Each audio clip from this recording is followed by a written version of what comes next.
Okay, time for a new video, and whether you're somebody new to my channel or you are returning to my channel to watch this video, it is greatly appreciated. As always, I'm filming this video in one go, therefore I apologise in advance if I stumble over my words going forwards, and indeed if the quality of this video is fairly poor as well. If there's any lag, anything like that at all, sadly it cannot be helped, and hopefully it is not too much of an issue for you. This is yet another Eurovision related video here on my channel. Now, if you've been subscribed for quite a while, then you'll probably be familiar with a series that I started a long time ago now, in which I took a look back at some of the older editions of the contest, beginning with 2003, the Riga, Latvia competition, an absolutely fantastic show, and that was the first contest that I remember watching on TV here in England, so that's why I started with that particular year, and I went all the way up to, I think it was 2019.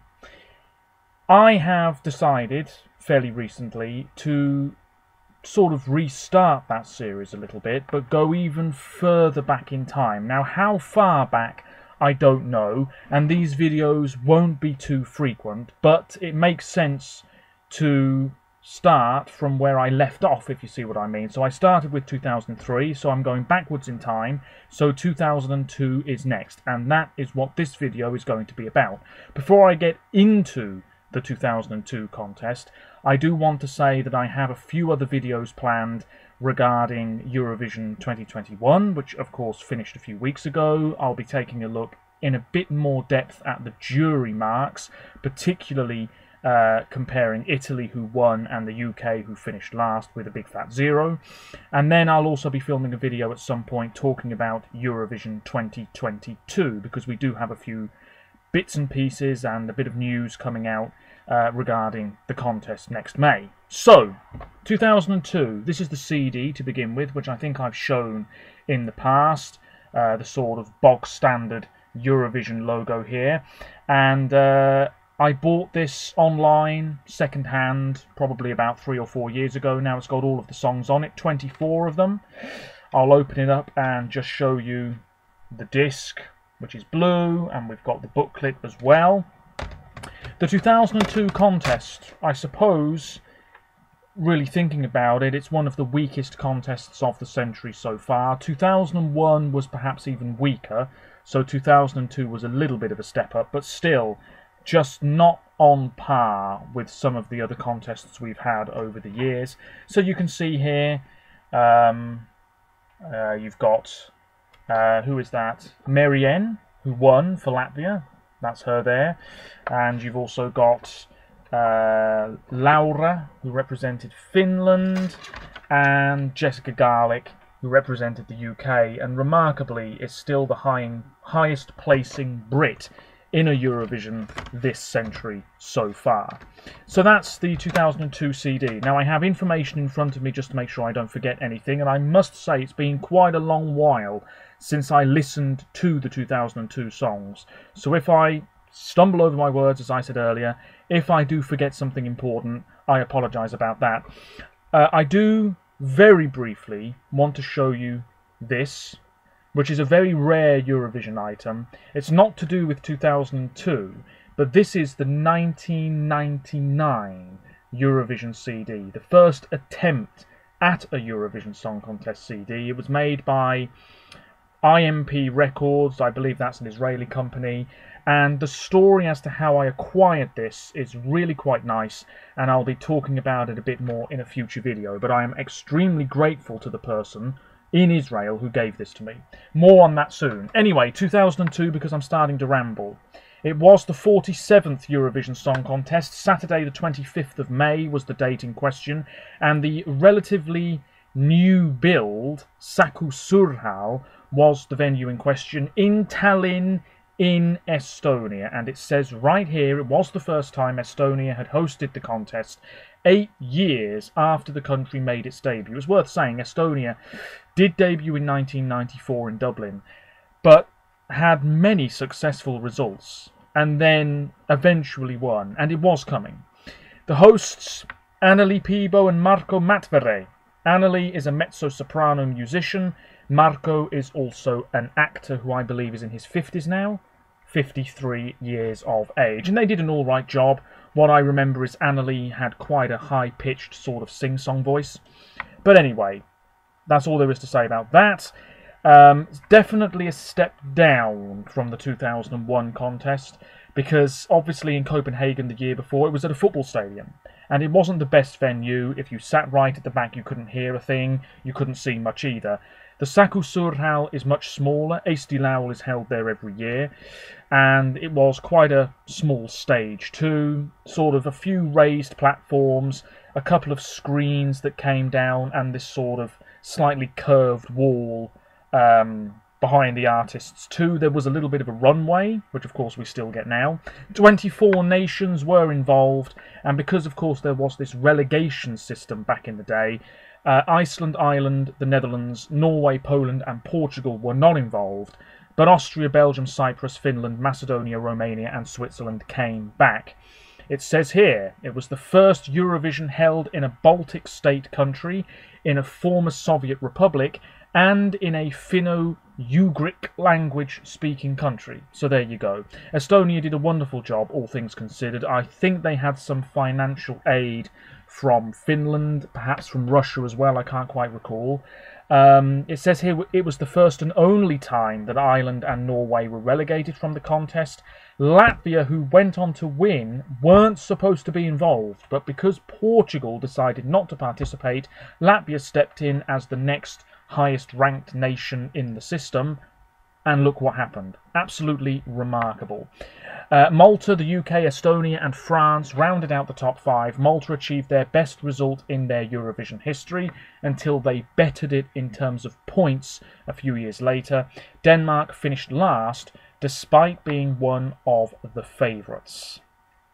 Yes, indeed. Oh, it does say here that the Estonian government also chipped in with quite a bit of money in order to stage the contest. The postcards regarded fairy tales. The voting is the familiar system of 1 to 12 points.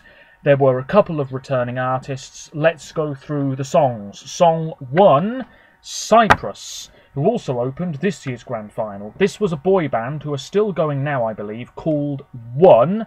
How fitting that they opened the show with a really up-tempo pop number, pretty good stuff, called Gimme. Now, one member of this group is Konstantinos Christoforou, who represented his country in 1996 and did quite well with a ballad, and then he would be back in 2005, so a very experienced Eurovision competitor for Cyprus there. This finished 6th, so it's one of Cyprus's best results to date in the contest, with 85 points, 12 from Greece, shock horror, and 12 from Malta. It's worth saying that some countries used 100% public vote, some used 50% jury and public vote, and some nations used 100% jury vote.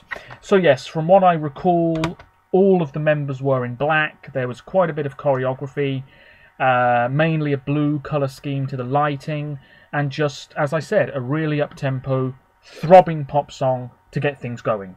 Song 2, The Death Spot, and it was the United Kingdom, but we finished joint 3rd with 111 points. It might be the most successful song ever to perform in 2nd place in the running order. I could be wrong with that, but it's certainly up there if not. This is Jessica Garlick with Come Back. Jessica is now in her late 30s. She's from Derby. She was on Pop Idol, which was a huge show and was essentially the show that led to things like The X Factor and The Voice. It was a big deal. She didn't win, but she was among the last 10 contestants. And then, of course, she represented the UK in Tallinn. She hasn't really done much for a long time. I don't really know if she's still making music. She's actually from, well, it says here she's Welsh, but she was born in Derby, so I think she must have moved to Wales pretty early on. Anyway, it doesn't really matter. Come Back, the name of the low-key ballad-type entry. Really didn't like her outfit. I don't know if the Barbara Dex Award had started by 2002, but she probably would have been a serious contender for it. Yeah, it was quite a brown outfit, very static performance, but she sang very well. And this was always going to be a bit of a jury darling, but mixed with public votes, it still fared well. 12 points from Austria, and 10 from Malta, the highest marks there. Still the UK's best result this century. Remarkable. Song 3, Austria. This is a bit of an underrated gem, but it's very repetitive and I can understand why it struggled. It's Manuel Ortega with Say a Word, and this is just a really good feel-good tune. He was sort of really going for it, blew a kiss at the camera at one point, had a couple of backing singers sort of swaying on the spot to one side as well, a sort of swirling circle pattern on the little screens that came down at various points. 18th place, 26 points, 12 from Turkey, of all places. Absolutely remarkable. Manuel is of Spanish origin. He's 41 years of age. And he was on the 3rd season of the Ukrainian edition of Dancing with the Stars, or Strictly Come Dancing. Very interesting. Song 4, Greece. This is my least favourite of the O2 contest. It's Michaelis Rakintsis with Sagapo, which I believe means I love you. S-A-G-A-P-O. Lyrics in English and some words in Greek. 17th place, 27 points for this. He was on stage with a couple of other people, and from what I recall, they were wearing sort of robotic body armour type outfits. He didn't sound that great. Vocally, I think this was quite poor. But anyway, he didn't finish last. 12 points from Cyprus. There's a shock. And 8 from Russia as well, the highest points for the Greek entry. Michaelis is 64. It says here that his genres of music are new wave and classic rock. Doesn't seem to have released an album, well, for a good few years, but he's had a pretty successful career on the whole. Not much else to say about it. Say the magic word. S-A-G-S-A-G-A-P. I mean, it's somewhat catchy, but I just think how it was delivered wasn't the best. Song 5, Spain. Now, there's a good story behind this one. Rosa with Europe's Living a Celebration. This is another feel-good tune. It's a bouncy pop number, a lot of energy. Rosa, I don't think, had set foot outside of Spain before Eurovision. She was very young at the time. This finished 7th with 81 points. There she is. Rosa Lopez is 40 years of age. She's won a couple of awards. She's still making music now. And she's had a good career, no doubt about it. So, the story behind this is that she was on Operación Triunfo, which is a sort of singing reality TV competition in Spain that was big business way back in the day. It was a huge deal. And she came out on top. And I know they brought back Operación Triunfo a few years ago, and it was still popular, but obviously the songs that went to Eurovision weren't quite as successful. But anyway, she was on stage with some extraordinary musicians here. Gisela, who would represent Andorra in 2008, and has also had a pretty good career. Frozen 2, the Catalan voice of Elsa in that movie. And she also performed at the 92nd Academy Awards the other year. Can you believe it? Represented Andorra, and then you're at the Oscars. Chenoa was on stage, who has also had a remarkable career in Spain. Look at this. Every single album charting in the top 6 in her homeland. Actually born in Argentina, but still. David Bustamante, there he is, 39 years of age. Look at that. Number one, number one, number one, number one. Absolutely incredible. David Bisbal, who I'm amazed hasn't represented Spain. He nearly did one year. He's 42, and just again, every single album this man has released has gone to number 1. Every single one. He's had an absolutely sensational career, and it's just remarkable that that particular performance had so many future big names on stage. Incredible. Worth looking at the performance as well, because like I said, it's really feel good. Spain's highest marks, 12 from Switzerland, 12 from Belgium, 12 from France. Moving on to song 6, Croatia, Vesna Pisarovic with Everything I Want. This is a sort of sultry pop number. She was in a black outfit, midriff exposed. 11th place, 44 points. Vesna is 43 years of age. I believe she wrote the Bosnian entry 2 years later. She released an album a few years ago, so she's still going strong. This received 12 points from Slovenia. Song 7, Russia. Now, it's remarkable to think that Russia ever sent a song like this. It's a boy band. It's a little bit cheesy, but I quite like it. It's very much in the mould of NSYNC, Backstreet Boys, that sort of thing. Prime Minister, the name of the group. Northern Girl. I don't think they're still making music, but they were around for quite a while. And they did have a few hits in Russia. Northern Girl, the name of this track. Little bit of choreography. Guy in sunglasses, I think it was. Like I said, quite cheesy, but actually it's quite catchy as well. 10th place, 55 points, a high mark of 10 from a few different nations. Song 8, Estonia, my winner of the 2002 contest, the home hosting nation. Salena with Runaway. She's from Sweden, has tried to represent Sweden a few times. She's been at Eurovision a lot as a backing singer, including for Michael Rice for the UK in Tel Aviv a few years ago. She is now 45 years of age. She's released a whole bunch of songs. Lovely to see. This was a lovely performance too. She was in this sort of ripped white outfit. She was on the runway podium. It's a good pop song. Joint third with the UK, 111 points, a high mark of 12 from Sweden, where she's from, and Latvia, next door neighbours geographically. Really good stuff. Song 9, Macedonia, Karolina, who would be back in 2007 with Od Nas Zavisi, which means it depends on us. She was wearing this sort of tight golden corset type outfit, and then, if I remember correctly, a sort of long flowing skirt. I really can't remember that well. Anyway, this was in Macedonia, 19th place, 25 points. Karolina is 41. And this is an alright song, but nothing truly special. A high mark of 12 from Romania. Israel, Song 10. This is a ballad. And again, nothing that amazing. Fairly forgettable, it must be said, but performed reasonably well. Light a Candle. Music and lyrics in Hebrew and English. And Sarit Haddad, the performer. She's 42. She won Singer of the Decade in Israel, apparently, in 2010. Good for her. And still making music now. A ton of albums, it seems. Lovely stuff. 12th place, 37 points. 10 points, the highest mark here, from France. Song 11, Switzerland. This is another ballad, and again, another relatively forgettable one. Francine Jordi with Dans le Jardin de mon âme, in the garden of my soul. 22nd place, 15 points. If I recall, she was wearing this top that had flowers over it. She sang quite well. Static performance. I know I'm repeating myself here, but this just wasn't the best entry.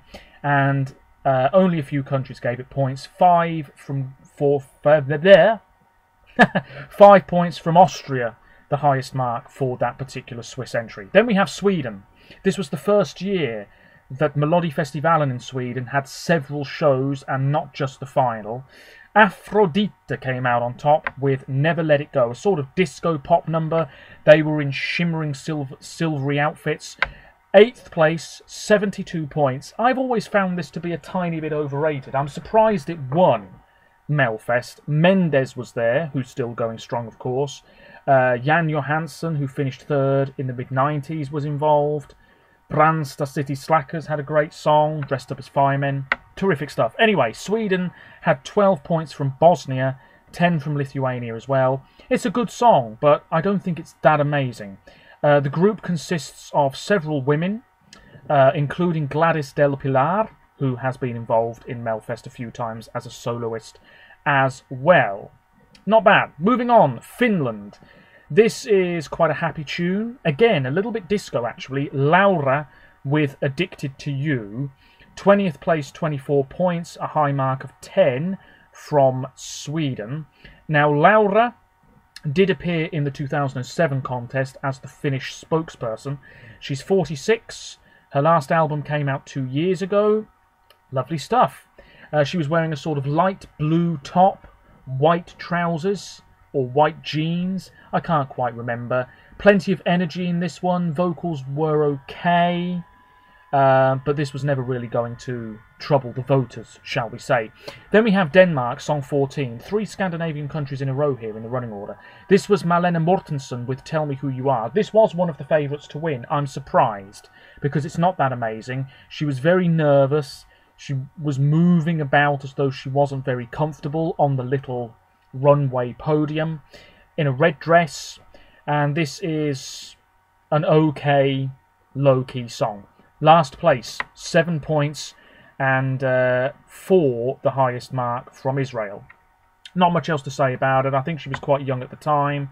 She is now 39 years of age, and her last album apparently came out in 2016.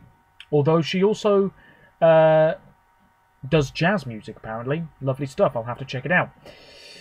Then we have Bosnia, and this is a really good up-tempo track with just enough sass to make it really stand out from the field. This is Maja Tatic with Naja Stuku za dvoje, On a Pillow for Two, I think, is the rough English translation, or the general English title. Let me take a look. On a Pillow for Two. Lovely stuff. This is great. Good energy, like I said, quite a bit of sass. Sang it very well. One of Bosnia's best results at the time. 13th place, 33 points. A couple of 7s in there from Austria and from Croatia. It's a really good song. It's in my personal top 10, I believe. Lyrics in Serbian and English. Belgium, song 16. This is the only rock-type number from the O2 contest. Sergio and the Ladies, Sister. Belgium finished 13th with 33 points, so tied with Bosnia. The lead singer, Sergio, let me take a look. Serge Quisquater, to give his full name. Quite a gravelly voice.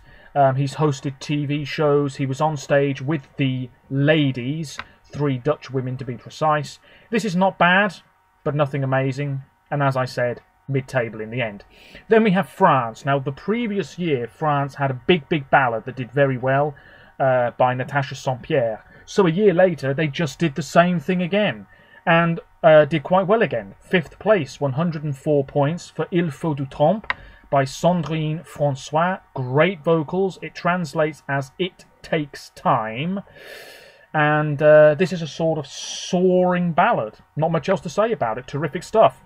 12 points from Finland, the highest mark there.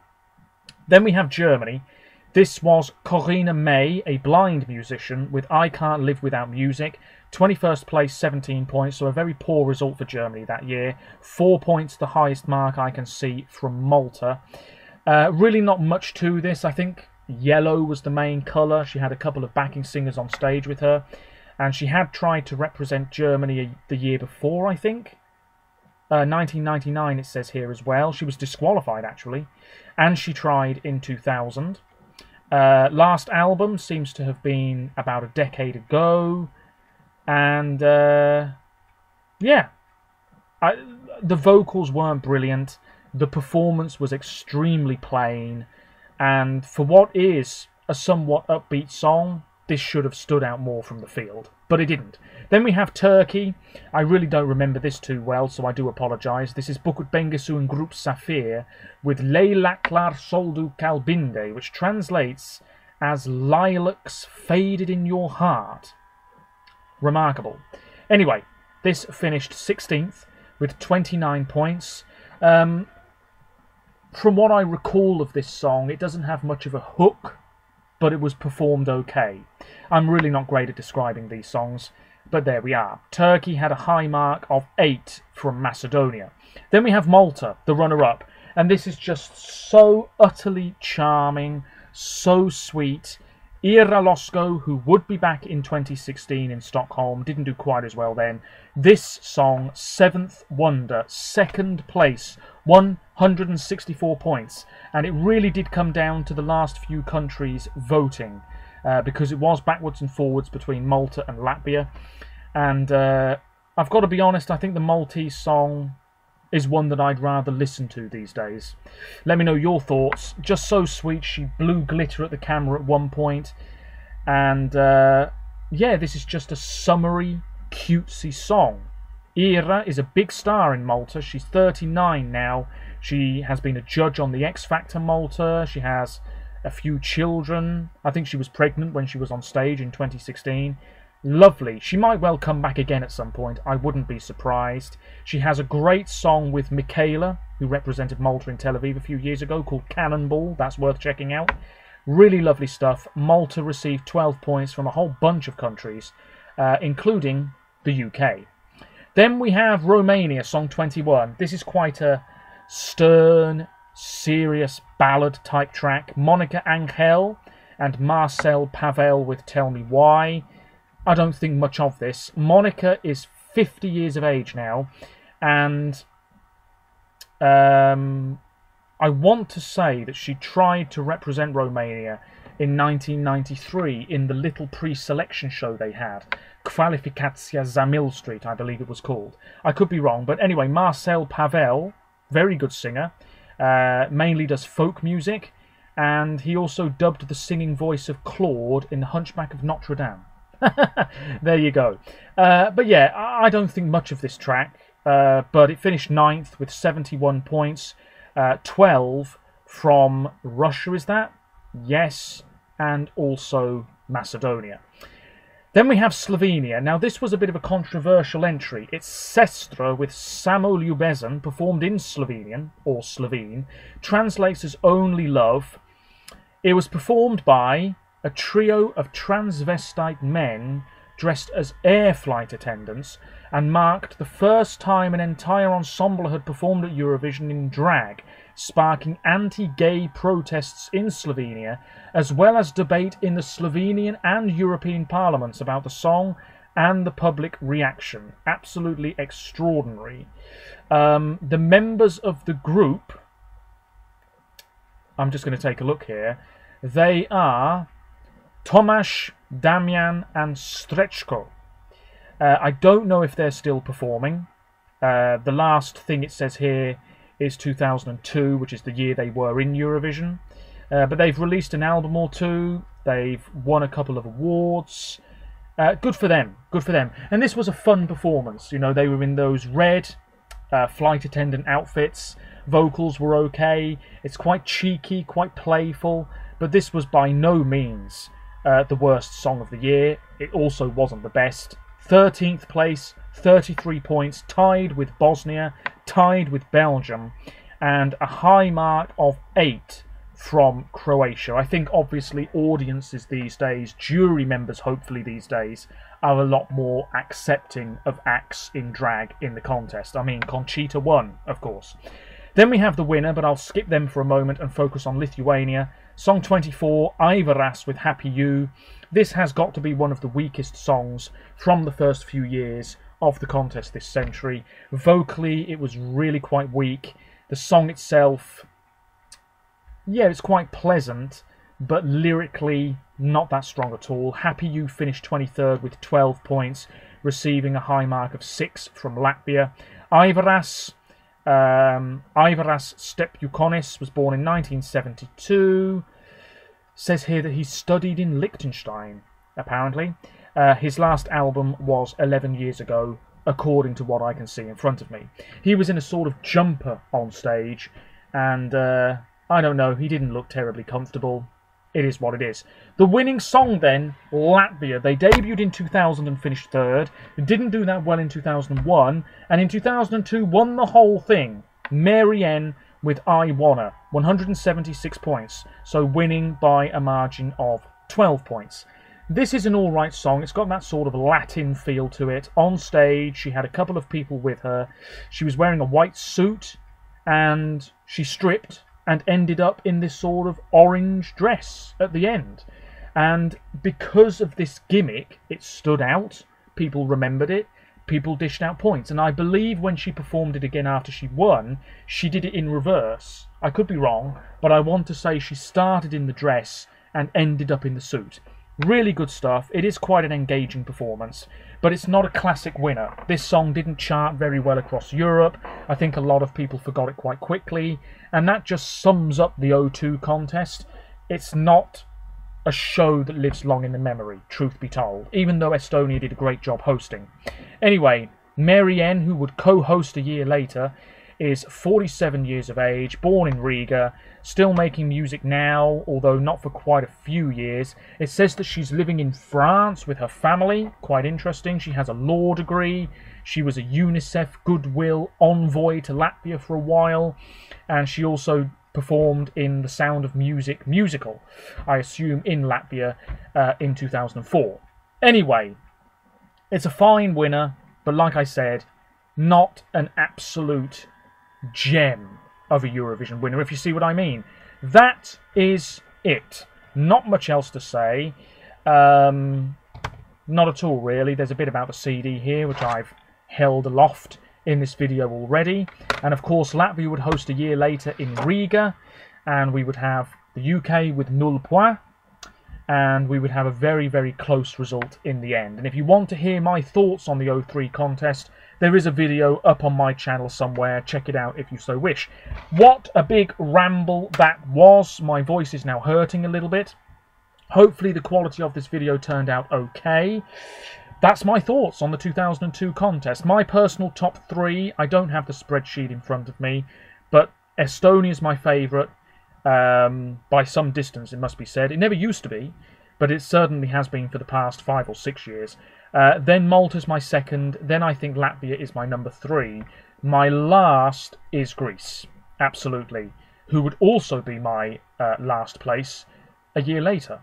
Oh dear. But anyway, that's it. Let me know your thoughts on Eurovision 2002, the slogan, I should say, a modern fairy tale. It was the first contest in which we had a slogan to go with the contest as a whole. The logo, various coloured blobs, which sort of were the shape of the screens as well that came down behind the artists at various points. You'll know what I mean if you've seen the 2002 contest. Not a brilliant year, but well worth taking a look at if you are a big Eurovision fan, of course. That's it. Until next time, when I will be talking about probably the jury results of this year's contest. Take care of yourselves, and hopefully you enjoyed this. Leave a like, share it, leave a comment, whatever it is. Much appreciated. Thank you for all of the support recently. It means a great deal. I've seen a lot of Eurovision-related YouTubers react to some of Maneskin's other songs. I could do that, but I have already listened to many of them off camera several months ago when they won Sanremo. But if you'd like to see something like that, you know, I Want to Be Your Slave or Ventani, if you want to see me react or just listen to those songs again and give you my thoughts, let me know. It's all greatly appreciated. That is it now, heavens above. Until next time, wouldn't it be wonderful to see Estonia host again? I'll finish on that. I'd love to see it happen. Bye for now. Take care.